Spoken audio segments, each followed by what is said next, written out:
Another really powerful tool that I use a lot in my own life, because, oh my gosh, we live in anxious times, is camera out. And what actors mean by camera out is that when we're anxious, often there's a lot of unconscious chatter in our brains.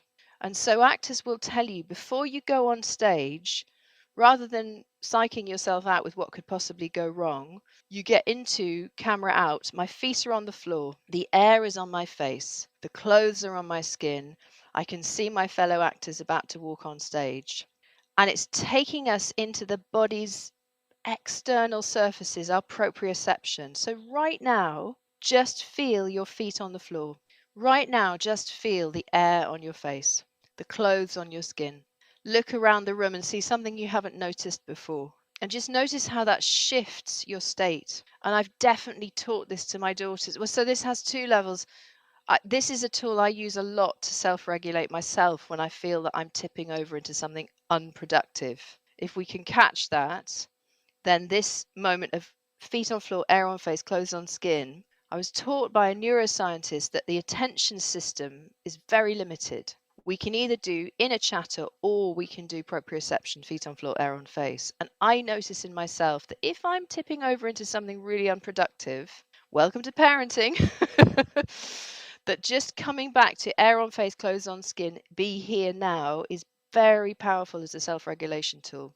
And it's something that I think we can easily pass on to children. Now, obviously, anything that takes children into their bodies without competition, I'm not a great fan of competition for kids, but that's a different discussion. You know, things like theatre, singing, when it's for fun, when it's for pleasure, dancing for pleasure, sport for pleasure, anything that gets children into a flow state will help them with this.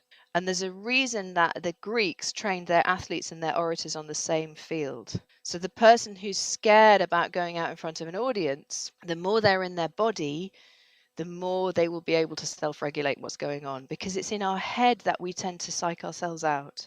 The body just goes heartbeat, heartbeat, breath, breath, breath. And the more we come back to that, I think the more we feel in control. Final big frame on this. Again, actors, and they're not always the most likely people for confidence. I spent a long time interviewing A-list actors for my first book. A year of my life was interviewing A-list actors.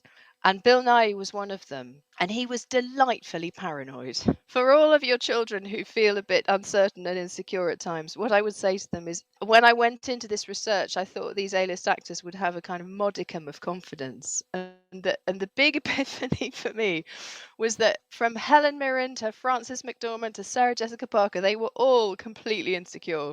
And that made me, it was a huge eureka, because it made me realize actually nobody's that confident.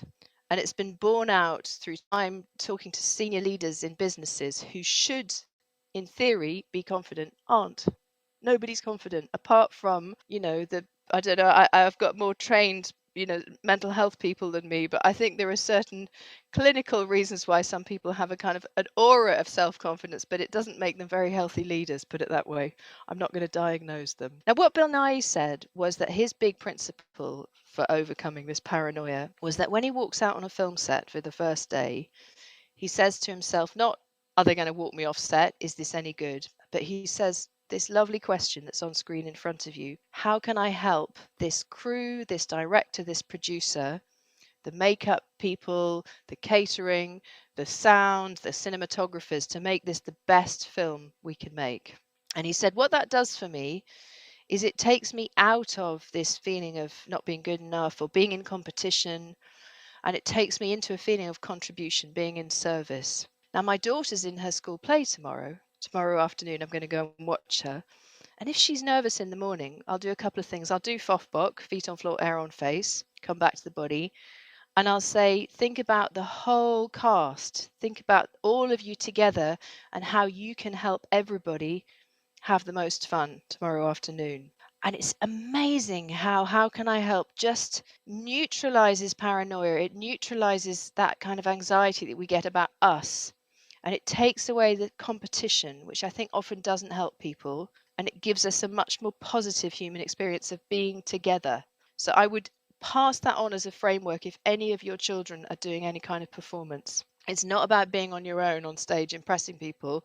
It's about how you as a cohort, as a team, as a troupe pull something together. And that also works for sports day in a weird way, because there's a house or there's a group of you that are pulling together. The final thing I will say to my daughter tomorrow morning, if she's feeling anxious, and I use this a lot as a speaker, is to really visualize what success will look. Because I know as a speaker coach that often when people present with real, verging on phobia, or it is phobia, I tend to refer it, but that almost phobia, then they're tending to visualize something going wrong. They're visualizing themselves on stage, embarrassing themselves, saying the wrong thing, people looking bored. And the antidote to that is what I call big. Breathe, imagine, go. We're going to get to the breathe bit in a moment. The imagine bit is, rather than visualizing the disaster movie, see yourself on that stage, in front of that class, on that sports field, doing it the way you want to do it. Classic sports psychology. Everybody just take a moment right now and close your eyes and think of something you've got to do in the next couple of weeks. And just put a movie screen up in front of you and see yourself on that screen in front of you doing it well, doing it the way you want to. See yourself relaxed. See yourself enjoying it. See your audience enjoying it.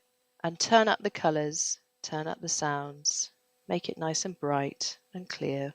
And then you'll know when you're ready to open your eyes. That's what I'll talk to her about tomorrow morning if she starts to talk about what could go wrong. Because I know that if you can see it going right, everything tends to work towards that. And often what happens is that people don't notice that they're catastrophizing. They don't notice that they're telling themselves about the horror movie. So really think about that. Breathe, imagine, go.